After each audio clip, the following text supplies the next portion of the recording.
The Murder at Alder's Edge. Chapter 1, A Quiet Morning at Alder's Edge.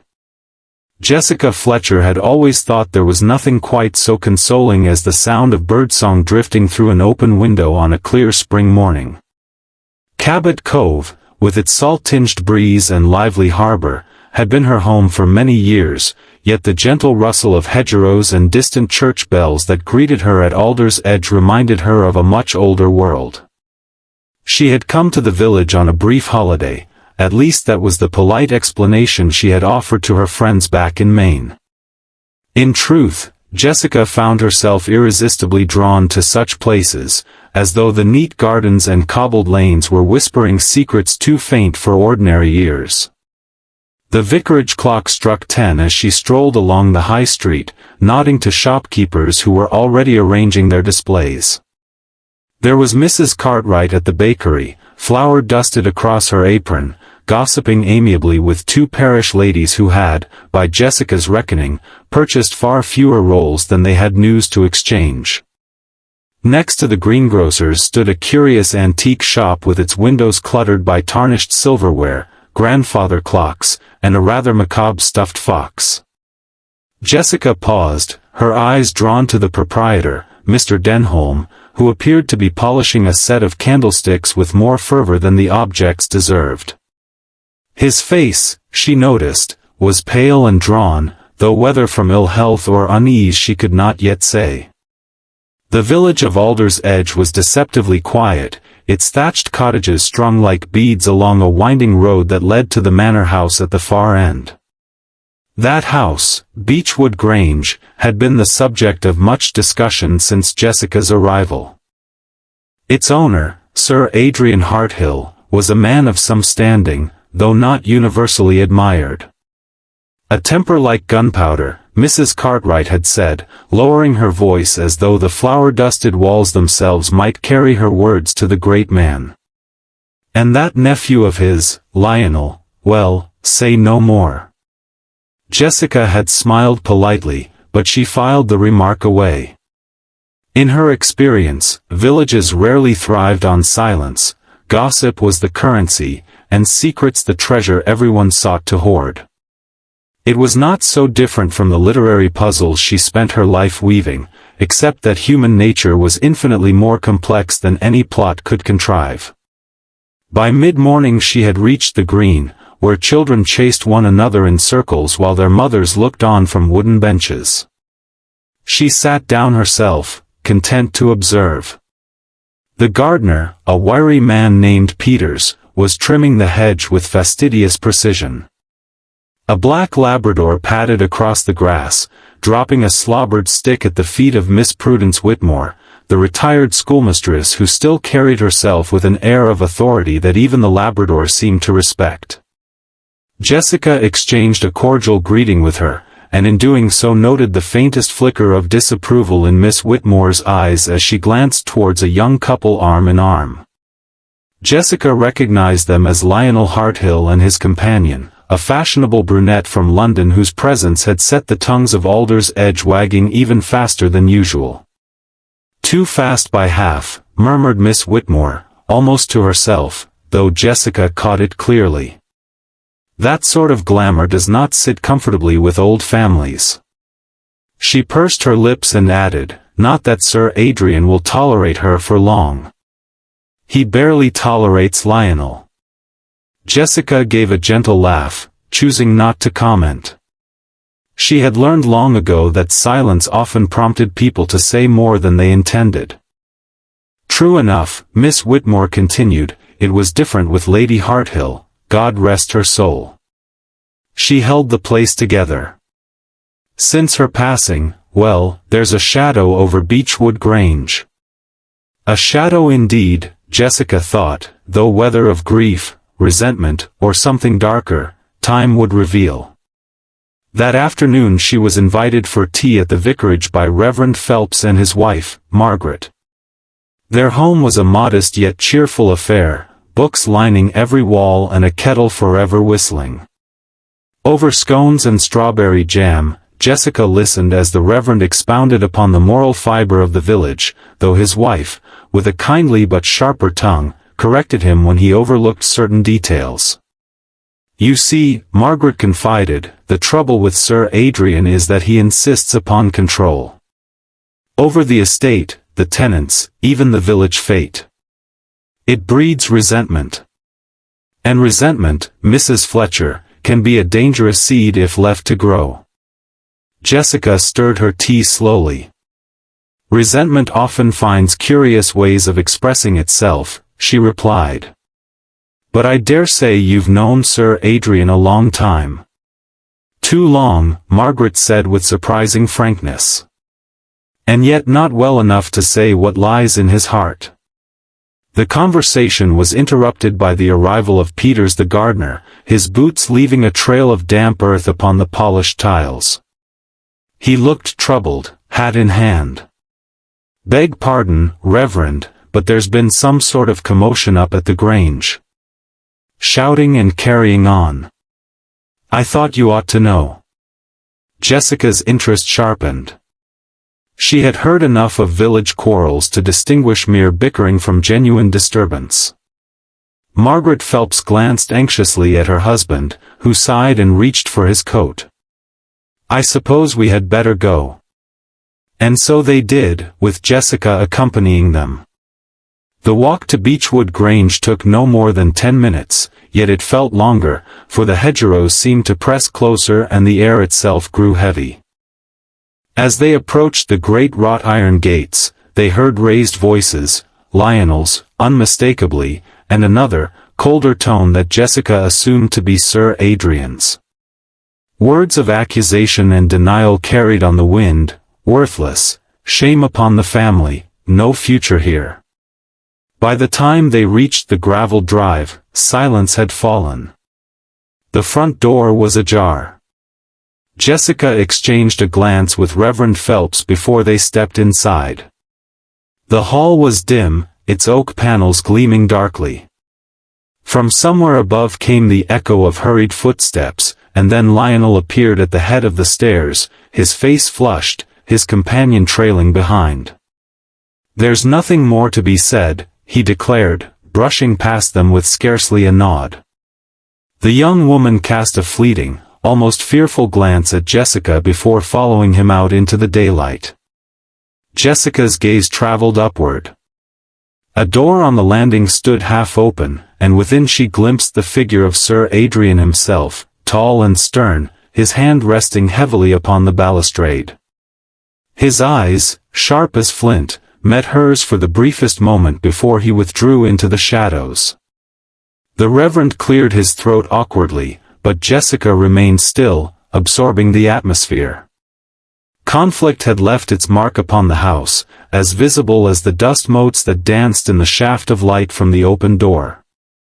She could not have said what it meant, not yet, but she felt certain of one thing: Alders Edge, for all its quiet charms, was about to prove far less peaceful than it seemed. Chapter 2, Whispers in the Evening. The storm broke that night with a suddenness that startled even the most seasoned villagers. Rain lashed against the windows of the guesthouse where Jessica Fletcher was staying, rattling panes and sending drafts creeping beneath the doors. She had been rereading her notes for her next manuscript when the electric lamps flickered and briefly failed, leaving her alone in shadow with only the ticking of the mantel clock for company. It was not until morning, when the sun timidly broke through the clouds, that she realized Alders Edge had been unsettled by more than weather. News traveled swiftly, as it always did in villages, and by breakfast she had already heard from Mrs. Cartwright that Lionel Harthill had stormed out of Beechwood Grange late in the night. Headed for the station, bag in hand, the baker's wife confided, leaning across the counter as though delivering state secrets. But whether he caught the train, well, that no one can say. Jessica accepted her role with a mild smile, though inwardly she noted the timing. Young men might quarrel with their guardians, but to leave in the midst of a storm suggested more than ordinary frustration. The detail of the bag was curious, too. People leaving in haste often took too little, or too much. Later that morning Jessica took her customary stroll, umbrella tucked neatly beneath her arm, though the skies had already cleared. On the lane near the churchyard she encountered Miss Whitmore, who was inspecting the lichen on the gravestones with what looked like academic seriousness. The retired schoolmistress, always brisk, wasted no time in relaying her own intelligence. "Mark my words, Mrs. Fletcher, there will be trouble at the Grange. Sir Adrian will not stand for Lionel's defiance, and that young woman, what is her name? Cassandra? No, Clarissa, that one is a flame to tinder. I heard she was in tears last night at the inn. Not a wholesome sort of tears, either. Theatrical." Jessica inclined her head. "You seem remarkably well informed, Miss Whitmore." The older woman gave a sniff. "One cannot help but overhear in a place such as this. Besides, the truth has a way of rising to the surface, just as cream does." She fixed Jessica with a beady stare. "You, being a writer, would understand." Jessica responded with a gentle laugh. "Writers often find the cream curdled, I fear." They parted amicably, but Jessica walked on with her mind occupied. Tears at the inn, a bag at the station, separate fragments perhaps, but she had learned that such fragments were rarely unconnected. By mid-afternoon she found herself once again near Beechwood Grange. The gates stood closed, though the gravel drive beyond was marked with fresh wheel ruts. Peters the gardener was at work along the hedge, but his shears hung slack in his hands. When Jessica greeted him, he gave a start and dropped his hat. "Mrs. Fletcher. Beg pardon, I didn't see you there. It's been a restless day." His voice was thick, and Jessica observed the twitch in his jaw as though he weighed carefully what to say. "Restless how?" she asked mildly. He hesitated. "Oh, just servants' talk. They say Sir Adrian was heard shouting again, long after midnight. Yet when breakfast was laid this morning, he never came down." Jessica's interest sharpened. "Perhaps he was unwell?" "Perhaps," Peters agreed too quickly. But then, the library door was found locked. From the inside. Jessica allowed the gardener to return to his hedge, but the detail echoed in her mind. Locked doors, absent masters, vanished nephews, it was all a little too reminiscent of her novels, though the atmosphere here was heavier, as though the house itself resented intrusion. That evening she was invited once more to the vicarage, where Margaret Phelps produced a supper of lamb stew and crusty bread. The Reverend, cheerful as ever, launched into an account of parish accounts, but Margaret cut him short with unusual impatience. "Never mind the accounts, Harold. Have you told Mrs. Fletcher about Clarissa?" Jessica looked up from her plate. "Clarissa?" "The young woman with Lionel," Margaret explained. "She came to us this afternoon, quite distraught. Claimed Lionel had promised they would leave together, but he has disappeared without word. She fears," Margaret lowered her voice. "She fears Sir Adrian has seen to it that Lionel will not return." The Reverend coughed. "Nonsense, Margaret. Sir Adrian may be severe, but he is no villain. Still, it is peculiar, I admit. Clarissa said she would go back to the inn and wait, but she seemed most unsettled." Jessica considered this while spooning her stew. Fear could be genuine or it could be performance, and from Miss Whitmore's description Clarissa was capable of both. Yet what struck Jessica was the phrasing, "seen to it." A curious choice of words for a young woman in distress. After supper, walking back to her guest house beneath a pale crescent moon, Jessica replayed the day's remarks in her mind. Gossip was the lifeblood of Alders Edge, yet beneath its surface she sensed real tension. Lionel had quarreled violently with his uncle, had supposedly gone to the station, yet his companion insisted he had not.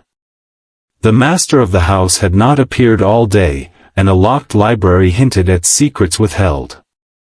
As she turned the corner by the antique shop, Jessica paused. The window display had changed.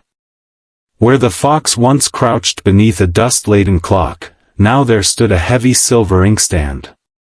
Its surface gleamed oddly in the moonlight, though Jessica's attention was caught not by the object itself but by the proprietor. Mr. Denholm was still at work inside, though the hour was late, and his manner was nervous, darting glances to the street, fumbling with the lock of a cabinet. For a moment their eyes met through the glass. He started, almost guiltily, and drew the curtain across the window. Jessica resumed her walk, the faintest smile touching her lips. It was not guilt she had seen, not precisely. Rather, it was the look of a man who knows something he should not. And in Alder's Edge, she reminded herself, such knowledge could be more dangerous than ignorance. When she reached her room she set her notebook upon the desk and wrote a single line. Storms pass, but shadows remain. She closed the book, extinguished the lamp, and lay awake long into the night, listening to the wind as it whispered against the shutters. Chapter 3, The Locked Room at Beechwood Grange. The following morning dawned clear, though the air held a damp chill that clung to the hedgerows. Jessica Fletcher set out early, her notebook tucked under her arm. Villages, she had long ago decided, never truly slept. If one rose before the shopkeepers had stirred, one might overhear the sort of remarks that daylight quickly concealed. As she passed the inn, she glimpsed Clarissa seated in the window, her chin resting on one hand, the other clutching a handkerchief that seemed more for effect than necessity. Jessica paused briefly to acknowledge her with a polite nod. The young woman managed a wan smile before turning back to the empty lane, as though expecting Lionel to materialize from the mist. Beechwood Grange stood somber as ever at the end of its sweeping drive. Jessica had not meant to call, yet fate, or perhaps curiosity, guided her steps there. Peters the gardener was once again at work, though today his movements were slow and distracted. He looked up at her approach, wiping his hands on his trousers. "Morning, Mrs. Fletcher," he said, his voice strained. "It's been a queer one." Jessica waited, her manner calm, knowing he would continue. "They say Sir Adrian hasn't come down from the library since the night before last. And no one's seen Lionel, not a soul. Cook's beside herself, and the housemaid swears she heard something fall heavy during the night. Has anyone looked in on Sir Adrian?" Jessica asked. Peters shifted uncomfortably. "The door's locked. From the inside. They thought he wished to be left alone, but," he trailed off, his eyes flicking to the house with unmistakable unease. Jessica nodded. "Perhaps it would be wise to ensure all is well. People sometimes wish for solitude, but seldom for 2 full days." The butler, a tall, stiff man named Mortimer, appeared in the doorway just then, his expression betraying more worry than his words would allow. "Mrs. Fletcher," he said, bowing slightly. "I did not expect, though perhaps your presence is providential. We are uncertain how to proceed." Jessica followed him inside, her senses sharpened by the house's heavy stillness. The oak panels seemed darker, the silence oppressive. They ascended the main staircase to the library door on the landing. Mortimer gestured to it gravely. "No one has answered our knocks," he said. "The key is within, for the lock will not turn from this side." Jessica studied the door. Its brass handle gleamed faintly, the keyhole dark as a watching eye. She bent to examine it, noticing a faint scuff along the bottom panel, as though something had been dragged across the floor inside. "Would you permit me a look through the transom?" she asked. Mortimer fetched a small step-stool, and Jessica peered through the narrow pane above the door. What she saw made her inhale sharply. The curtains were half drawn, leaving the room in shadow, but she could make out the heavy form of Sir Adrian seated in his high-backed chair, head slumped unnaturally to one side. On the desk before him lay scattered papers and an overturned glass, its contents pooled darkly across the polished wood. Jessica descended the stool. "I fear Sir Adrian may be in need of immediate assistance," she said evenly. "The door must be forced." It took Peters and Mortimer together to break the lock. The crash of wood splintering echoed down the hall, and then the door swung open, groaning on its hinges. The air inside was stale, tinged with the sharpness of spilled brandy and something fainter, metallic. Sir Adrian did not stir. His complexion was ashen, his lips tinged with blue. The overturned glass, Jessica noted, gave off a faint bitter odor not wholly explained by spirits. Papers littered the carpet, including what appeared to be an unfinished letter. She stepped carefully closer, her eye for detail cataloguing the scene. It was Margaret Phelps who arrived moments later, summoned by Mortimer in haste. She clasped her hands together with a gasp. "Good heavens, Sir Adrian! Oh, Mrs. Fletcher, what do you suppose has happened?" Jessica's voice was gentle but firm. "I think, Mrs. Phelps, that Sir Adrian has left this world under circumstances which demand explanation. We must not disturb anything further until the authorities have been informed." The vicar's wife nodded gravely, though her gaze drifted uneasily to the glass. "It looks poisoned," she whispered, though she spoke the word as if it might summon ill fortune merely to utter it. Jessica said nothing, though inwardly she had reached the same suspicion. The locked door, the untouched meal tray outside, the glass with its acrid scent, it was unlikely Sir Adrian had died of natural causes. And yet the details were not straightforward. Poison suggested intent, but intent required opportunity. With the door locked from the inside, how had any hand but his own delivered it? As they waited for the constable, Jessica examined the letter fallen to the carpet. Most of the ink had blurred where liquid had spilled, but one phrase remained legible: "The matter of Lionel must be resolved once and for all." It was enough to deepen the puzzle. The constable, a stocky man named Hargreaves, arrived red-faced from hurrying. He listened to Mortimer's account, scratched his chin, and declared the matter most irregular. Jessica observed him with mild interest. Village constables often relied on common sense, which was valuable, but this case, she suspected, would require subtler understanding. Hargreaves fussed about the locked door, muttering about suicide, though his tone lacked conviction. "Of course," he said, "we'll have to wait for the doctor. Might be his heart, after all. Though that glass does smell queer." Jessica chose her words carefully. "Locks and keys can be deceptive, constable. What matters is not what seems at first glance, but what lies just beyond it." Her remark went largely unnoticed, but she did not mind. Clues, she knew, were like seeds, they must be planted quietly if they were to bear fruit. By late afternoon, the village buzzed with the news. Clarissa wept ostentatiously at the inn, Peters muttered darkly in the garden, and Miss Whitmore walked the lanes with the air of Cassandra proven right. Lionel, however, remained conspicuously absent. That evening, Jessica sat once more at her desk. She wrote in her notebook. Sir Adrian dead. Locked library. Lionel vanished. The glass tells its story, but whose hand poured it? She underlined the last phrase twice before closing the book. Outside, the night settled upon Alder's edge like a cloak, and somewhere in the distance, a dog howled at the unseen. Chapter 4, Suspicions and Shadows.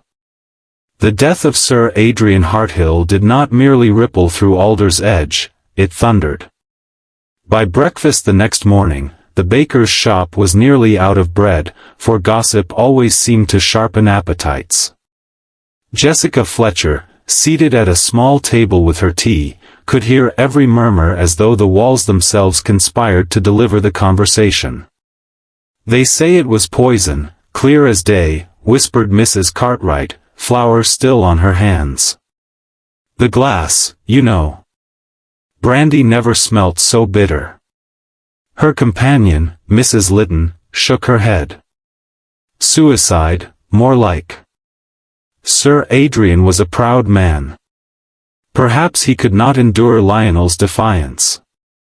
Proud? Yes. But coward?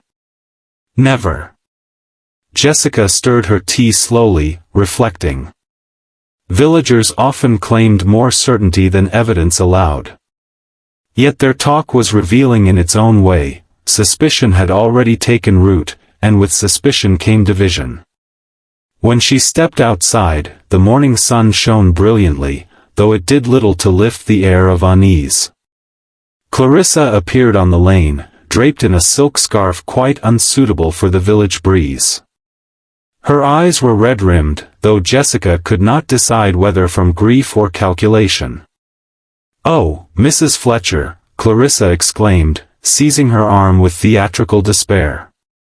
"You must tell them Lionel had nothing to do with this dreadful business. Everyone whispers otherwise, but I know he would never harm his uncle." Jessica regarded her steadily. "Do you know where Lionel is now, my dear?" Clarissa faltered. He promised we would leave together, but I've not seen him since. I thought perhaps he had gone to London ahead of me." She pressed the handkerchief to her cheek. "But then the constable says he never boarded the train at all." "Oh, it is too cruel." Jessica comforted her with a gentle hand, though her mind ticked quietly. Promises broken, journeys unmade, an absence unexplained. Grief could be genuine, yet equally it could be a veil. Later that day, Constable Hargreaves summoned Jessica to Beechwood Grange. The inquest was yet to be arranged, but he admitted frankly that a writer with a nose for puzzles might offer perspective. She accepted with humility, though she knew well the constable's limitation. He lacked imagination, which was both strength and flaw in a policeman. Inside the great house, gloom had settled like a permanent resident. Mortimer, the butler, was all stiff dignity, but the housemaid, Elsie, hovered anxiously, her eyes darting whenever the library door came into view. Jessica asked to see the library again. The room was unchanged, curtains half drawn, papers scattered, the scent of brandy lingering faintly. She examined the desk anew, noting how the blotter was pushed askew, revealing a faint ring where the glass had once stood. Beside it lay a fountain pen uncapped, its nib dried. "Strange," Jessica murmured. "A man composing a letter seldom leaves his pen to dry." Hargreaves cleared his throat. Likely he was interrupted. By his own death. Or by someone else, Jessica suggested mildly. Her gaze drifted to the fireplace. A scrap of charred paper lay among the ashes, edges crisped but not wholly consumed. She bent closer, discerning a few words: inheritance and estate. Enough to hint at quarrels more complex than pride alone. That afternoon she visited the vicarage, where Margaret Phelps was bustling with agitation. "Mark my words, Jessica," Margaret said, abandoning her embroidery. "If Sir Adrian was poisoned, it was by someone close. And if Lionel has vanished, well, that is too telling to be innocent." The Reverend attempted to soothe her. "My dear, we must not leap to conclusions. The boy may simply have fled in fear. Youth acts rashly. Fear of what? Jessica asked softly. Margaret hesitated. Perhaps fear of discovery. The vicar's words lingered. Fear could drive flight, but fear of what, precisely? Jessica noted again Clarissa's insistence, Lionel's silence, and now the faint trace of inheritance disputes. The strands wove together, though not yet into any coherent pattern. That evening, as twilight painted the cottages in rose and shadow, Jessica returned to the inn. Clarissa was absent, but Mr. Denholm from the antique shop sat alone by the fire, a glass of port untouched before him. He looked up sharply when Jessica entered, as though fearing recognition.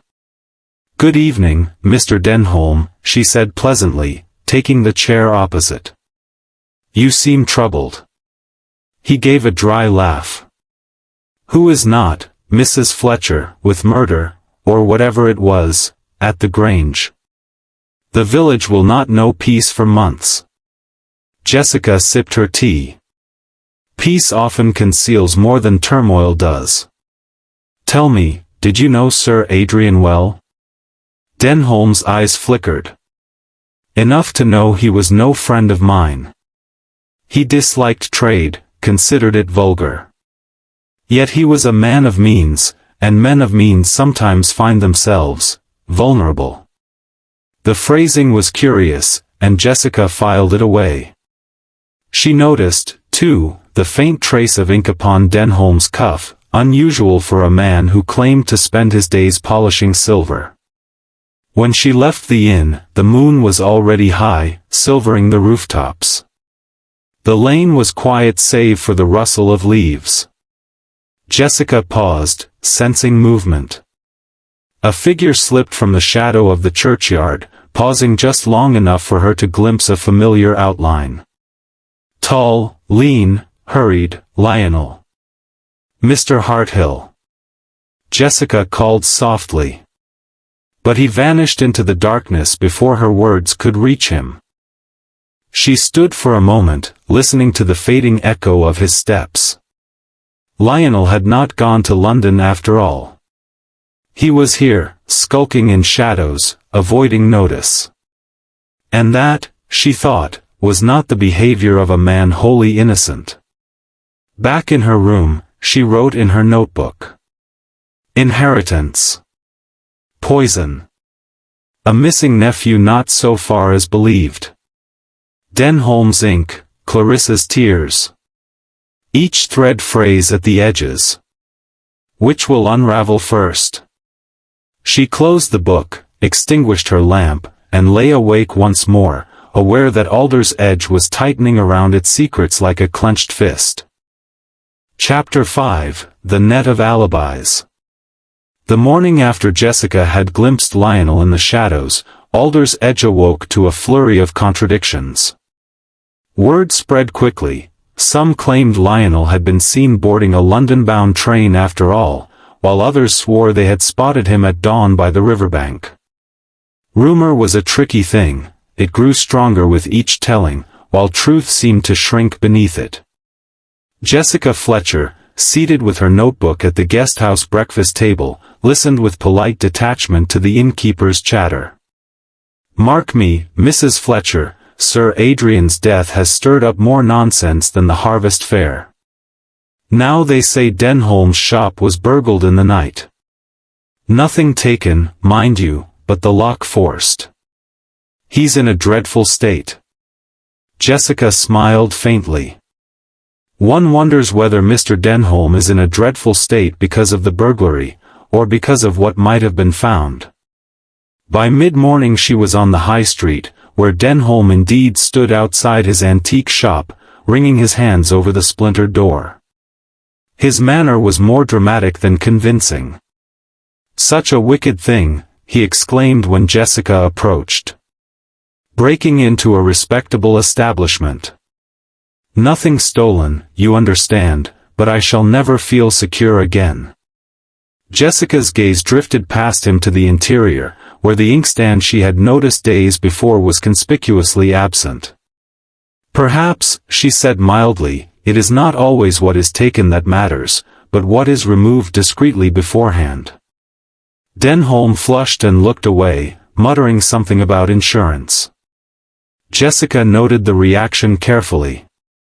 Nervousness, guilt, or mere embarrassment, it was difficult to tell, but it left a mark. That afternoon the village hall hosted an impromptu gathering. Constable Hargreaves, struggling to maintain authority, declared that Sir Adrian's death was under official investigation, though his repeated emphasis on suicide convinced few.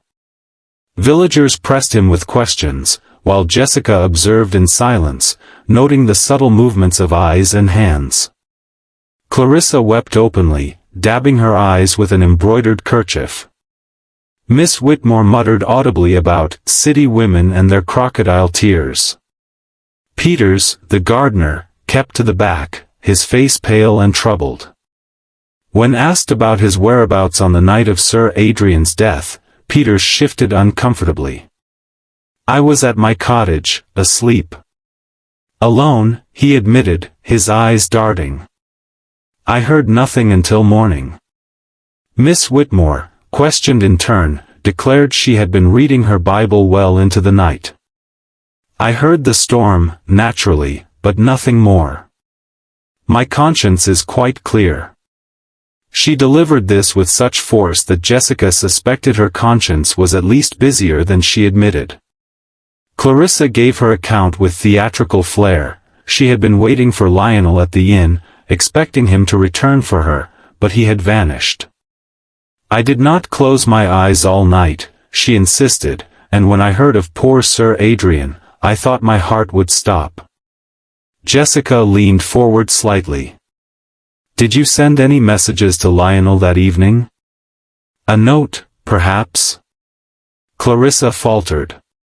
I may have written a line, yes. A private matter." But Jessica noticed the quick glance Clarissa shot towards Denholm, who shifted uneasily in his chair. It was not the look of lovers, but of two people bound by a secret they wished to keep. By late afternoon, Jessica decided it was time to seek the constable privately. In his office, cluttered with papers and smelling faintly of tobacco, she broached the subject of Lionel. "Constable, have you evidence that Lionel ever left the village?" Hargreaves frowned. "Ticket master says no one by that name boarded. But we've no sign of him here either. It's as if he's vanished into thin air." Jessica shook her head gently. "People rarely vanish. They hide, or they are hidden. The difference is important." Her remark unsettled him, though he covered it with bluster. "Well, we'll find him soon enough. Mark my words." That evening Jessica paid a quiet visit to Peters in his gardener's cottage. The small dwelling smelled of damp earth and pipe smoke, and Peters looked weary, as though the weight of suspicion pressed heavily upon him. "You don't think I did it, do you, Mrs. Fletcher?" he blurted before she had even sat down.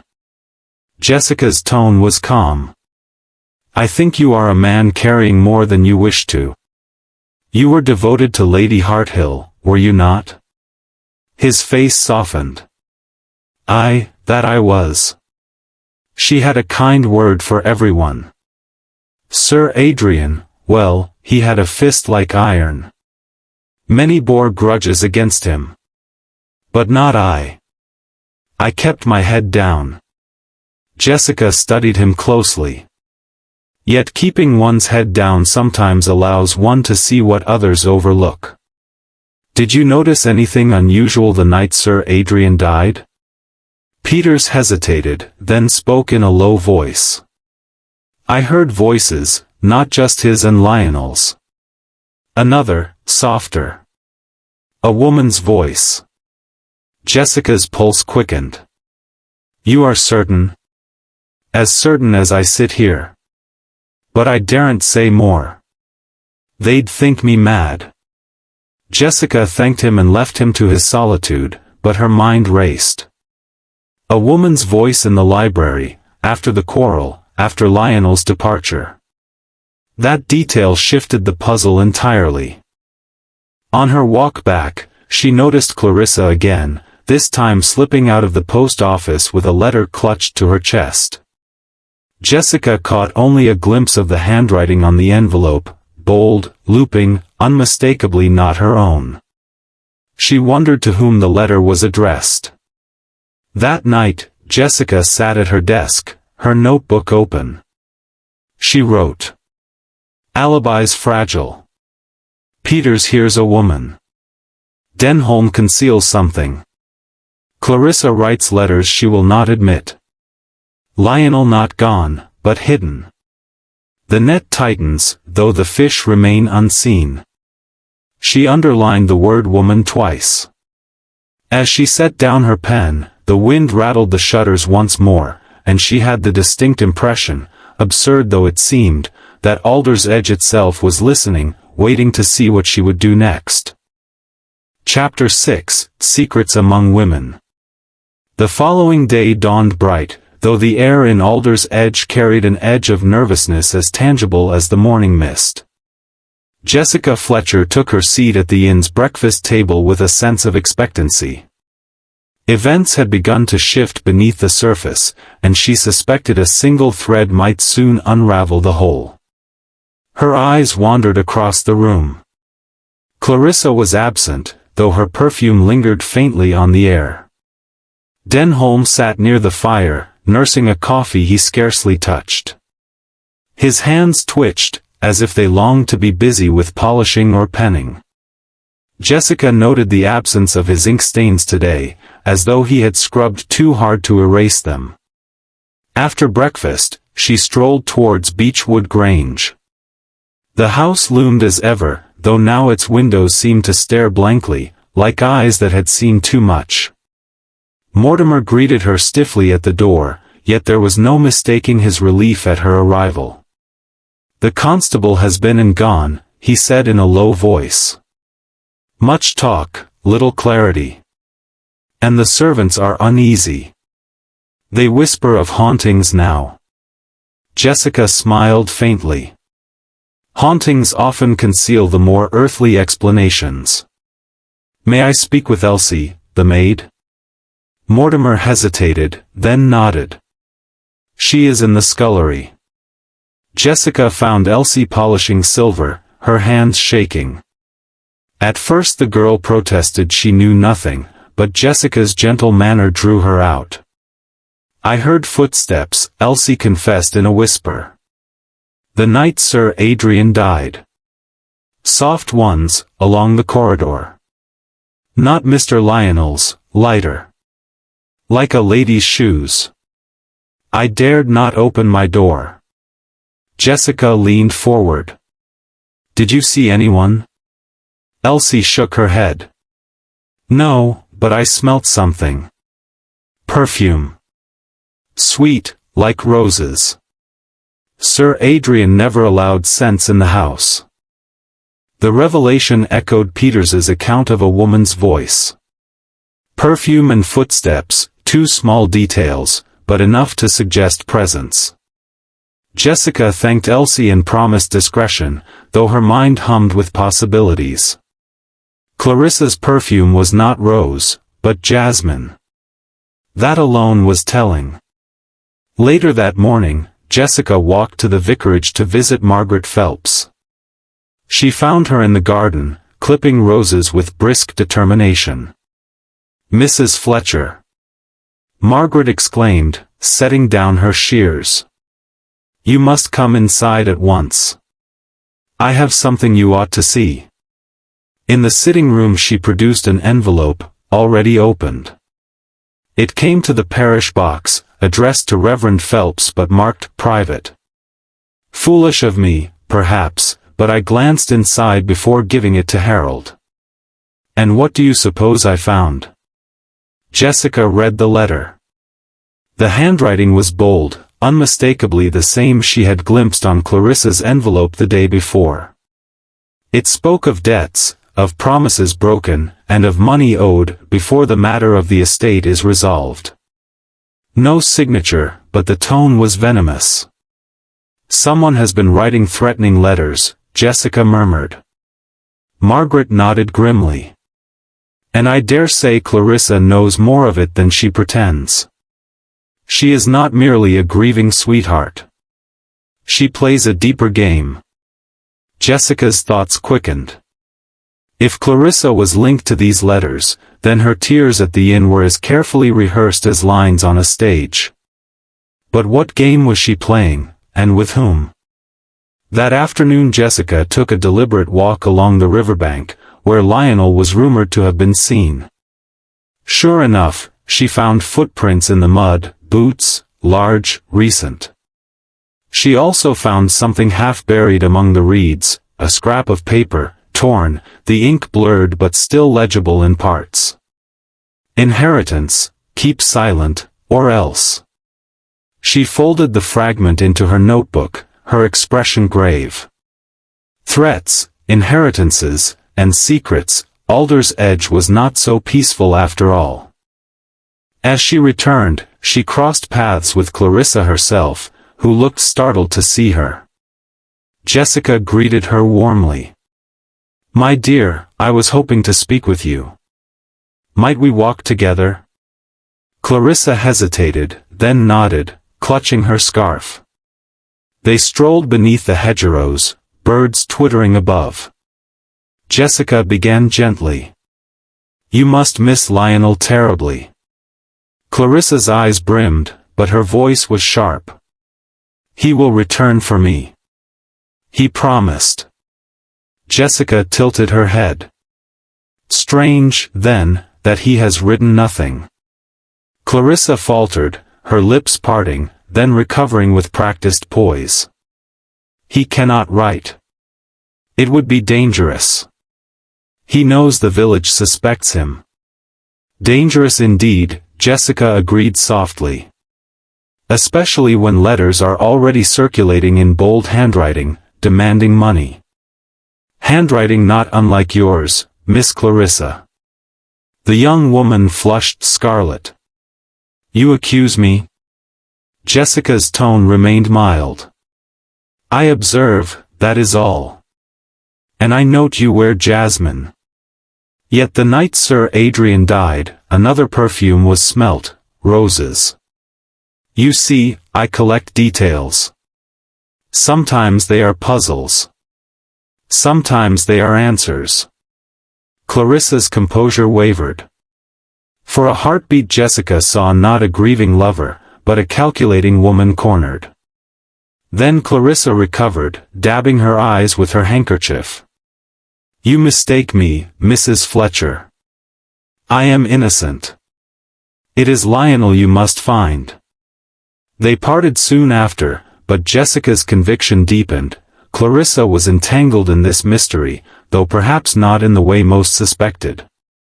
That evening she returned to the guest house and found Miss Whitmore waiting in the parlor, as stern as an invigilator. "Mrs. Fletcher," the retired schoolmistress declared, "I must speak plainly. I have seen Lionel with my own eyes. He skulks about at night like a thief, hiding near the churchyard. He is guilty, mark my words. Guilty." Jessica regarded her calmly. "Or fearful, which is not the same thing." "Fearful men do not vanish," Miss Whitmore retorted. "They confess. But mark me, this village will not rest until he is brought to account." Jessica inclined her head. "And perhaps, Miss Whitmore, until others confess what they would rather conceal." Back in her room, Jessica set down her pen and wrote. "A woman's perfume. Letters of threat. Clarissa hides behind tears. Lionel still skulks. Denholm conceals the inkstand. Peters hears truth he fears to speak. Too many secrets, too many voices. Somewhere among them lies the hand that poured the glass." She closed her notebook, extinguished the lamp, and felt the village pressing close around her, its hedges whispering, its houses watching. Alders Edge was no longer merely quaint, it was a place waiting for exposure. Chapter 7, The Village Divides. By the time Sunday arrived, Alders Edge was no longer a village of neat hedgerows and cheerful gossip. It was a village divided, suspicion clinging to its cottages like ivy to stone. The church bells rang out across the green, but few listened to their call. Instead, eyes darted, whispers traveled, and neighbors measured one another with uneasy glances. Jessica Fletcher took her place in a pew near the back of the church, preferring the vantage of observation. The vicar delivered his sermon with admirable steadiness, but even his words of charity and forbearance seemed to falter beneath the weight of unspoken accusation. Clarissa sat near the front, her veil drawn dramatically low, while Miss Whitmore positioned herself directly opposite with an expression of moral condemnation so fierce it might have frightened saints.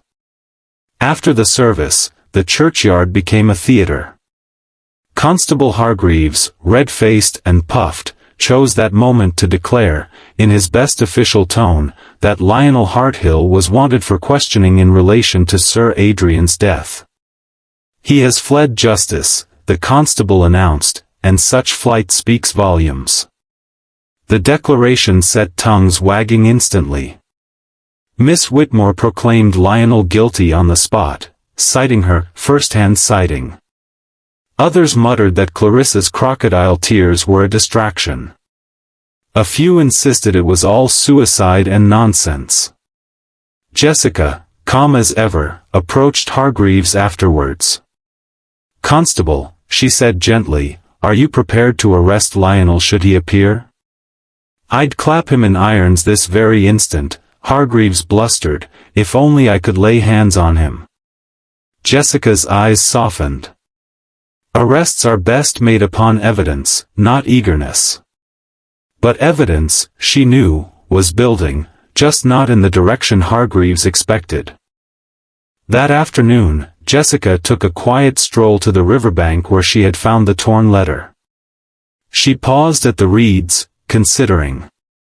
The soil was freshly disturbed, as though someone had returned to search. She bent and noticed the faint imprint of a woman's shoe, narrow, with a distinct heel. Clarissa's shoes were fashionable but flat. Miss Whitmore's were sensible and square. This heel belonged to someone else. Her thoughts were interrupted by a rustle. From behind the willow emerged Lionel himself, pale, unshaven, his jacket damp with river mist. His eyes darted like a hunted animal's, yet when he saw Jessica, relief crossed his face. "Mrs. Fletcher," he whispered hoarsely. "You must believe me. I did not kill my uncle." Jessica regarded him steadily. "Then why vanish, Mr. Harthill?" "Vanishing is the surest way to invite suspicion." "I had no choice," Lionel replied. "After our quarrel, I left the house. When I tried to return, the door was barred and the servants whispered of poison. Clarissa begged me to flee, said the constable would never believe me. I've been hiding here since." Jessica raised an eyebrow. "Clarissa urged you to flee?" Lionel nodded miserably. "She gave me money. Not much, but enough. She said she would join me later. But she has not come." Jessica's mind stirred. Clarissa giving money, odd, when Clarissa had been hinting at debts. And why urge him to flee, if she believed him innocent? Unless she wished suspicion to settle upon him conveniently. "Mr. Harthill," Jessica said gently, "truth requires courage. Hiding will serve neither you nor Clarissa. If you are innocent, you must allow the facts to show it. Will you trust me to speak for you?" Lionel hesitated, then nodded faintly. "I will. Only, please find the truth. My uncle may have been harsh, but I would never," his voice broke, and he turned away. Jessica promised nothing, but she knew his words rang truer than Clarissa's dramatics ever had. That evening the tension came to a head at the inn. The villagers had gathered, buzzing like hornets stirred from their nest. Clarissa swept in, her veil lifted now, cheeks flushed with defiance. "Lionel is gone," she declared, "and his guilt is plain. We must all face the truth." Miss Whitmore clapped her hands sharply. "At last! The girl speaks sense." But Jessica's quiet voice cut through the noise. "The truth, Miss Clarissa, is rarely so simple. I wonder, have you told the constable about the letters?" Clarissa froze. "Letters?" she repeated, too quickly. "The threatening ones, written in a hand remarkably like yours," Jessica said evenly. "They speak of debts and inheritance. Matters Sir Adrian was writing of himself before he died." Murmurs rippled through the room. Clarissa paled but forced a laugh. "You insult me, Mrs. Fletcher. Those letters mean nothing. Lies, fabrication." Denholm shifted uneasily in his corner seat, his eyes fixed firmly on the floor. Jessica observed him keenly. Clarissa's denial was too shrill, Denholm's silence too careful. Constable Hargreaves puffed up. "This is all very irregular. If there are letters, I must see them." "Mrs. Fletcher, are you withholding evidence?" Jessica's smile was mild. "I am observing, Constable. The time for conclusions will come, but not tonight." She rose, her calm presence silencing the crowd. "One thing is certain, someone in this village is weaving lies, and someone else is caught in their web.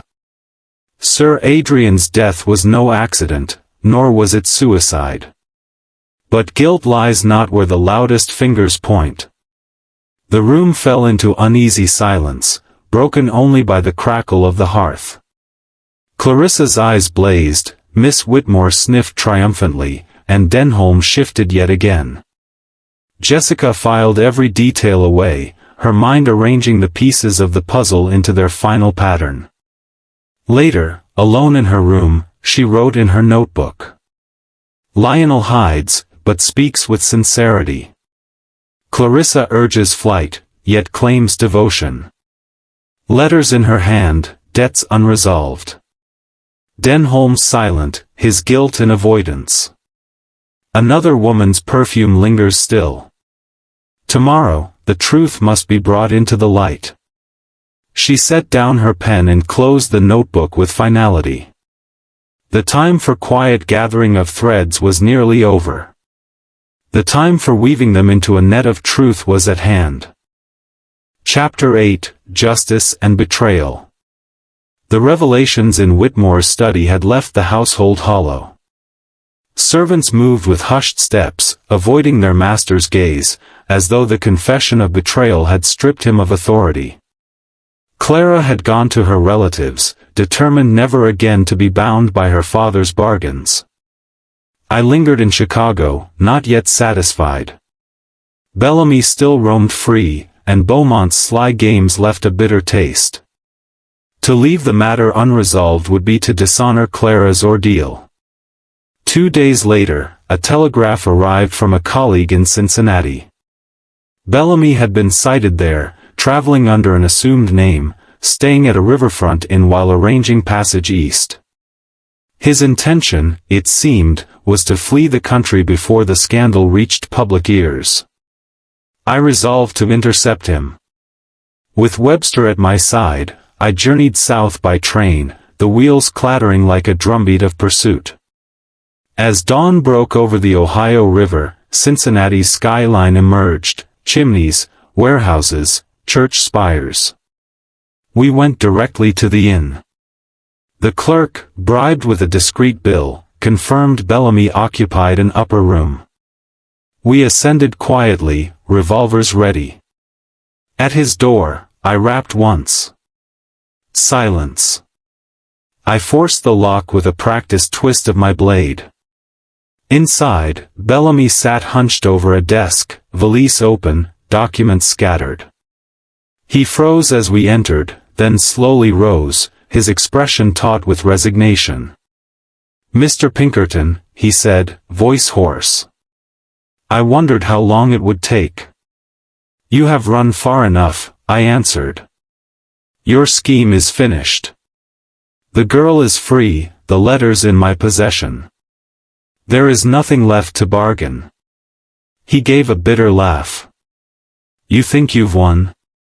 Whitmore is ruined already. His name, his wealth, his pride, all ashes. I only hastened what fate decreed. By destroying his daughter's trust? I shot back. By turning her into currency?" His composure cracked. "Do you think me a villain alone? We are all merchants in this world, Pinkerton. I merely bartered with what was at hand. Whitmore knew the terms. Beaumont saw the profit. And Clara," his voice faltered. "Clara was collateral." Webster moved forward, cuffs in hand, but Bellamy suddenly lunged for the open valise. His hand closed on a pistol concealed within. Before he could raise it, I fired. The shot struck his shoulder, spinning him backward. He collapsed against the desk, blood seeping across the papers. He groaned, clutching the wound. "So this is justice." I stood over him. "Justice would be a trial. You'll live to face it." We bound him and delivered him to the local authorities, with letters and testimony to ensure he would not slip free. His wealth could no longer shield him, the scandal was too complete. The newspapers seized upon it within days. Chicago heiress nearly sold for debt, banker arrested. Beaumont, true to form, wrote an article dripping with moral outrage, casting himself as whistleblower. His hypocrisy infuriated me, but the public devoured his words. For once, his pen served the truth, however unintentionally. When I returned to Chicago, Clara welcomed me with a calm dignity. She had taken refuge with an aunt, and though sorrow lingered in her eyes, she carried herself with newfound resolve. "Bellamy has been captured," I told her. "His trial will follow. Your father's dealings will be exposed, but so too will the courage you showed." She nodded slowly. "I cannot forgive him yet. But I will not let his betrayal define me. I intend to travel, to Europe, perhaps. Begin anew." "Do so," I said warmly. "Let truth be your compass. The world is less kind than we wish, but your strength will see you through." As for Henry Whitmore, the scandal toppled him swiftly. Investors fled, creditors demanded repayment, and his empire crumbled within weeks. I visited him once more, not out of pity but duty. I found him alone in his study, the grand house already stripped of servants. He looked up as I entered, his face gray with exhaustion. "You came to gloat?" he asked bitterly. "No," I said. "I came to remind you that your daughter lives. Whatever you have lost, that is beyond price. Do not squander the last tie you hold." Tears welled in his eyes, though he turned his face away. "She will never forgive me." "Perhaps not," I conceded. "But forgiveness is not given, it is earned. Begin with honesty, and you may yet salvage her respect." He said nothing more, only lowered his head into his hands. I left him to his solitude. Weeks passed. The trial in Cincinnati convicted Bellamy of fraud, conspiracy, and unlawful detention. He was sentenced to years in prison, stripped of reputation and fortune. Beaumont vanished to London, where doubtless he spun tales to eager readers, leaving behind little but ink-stained footprints. For my part, I returned to the business of the agency. Train robbers, counterfeiters, political conspirators, there was no shortage of shadows to chase. Yet the Whitmore affair lingered in my mind, not for the danger faced or even the villain unmasked, but for the betrayal at its core. A father had bartered his daughter to preserve wealth, and in so doing had lost both. One evening, as I walked along the Chicago River, Clara's words returned to me, "You have given me truth. Whatever pain it brings, I prefer it to lies." Those words, I thought, were the essence of our work. We did not trade in comfort, we unearthed reality, sharp-edged and often cruel.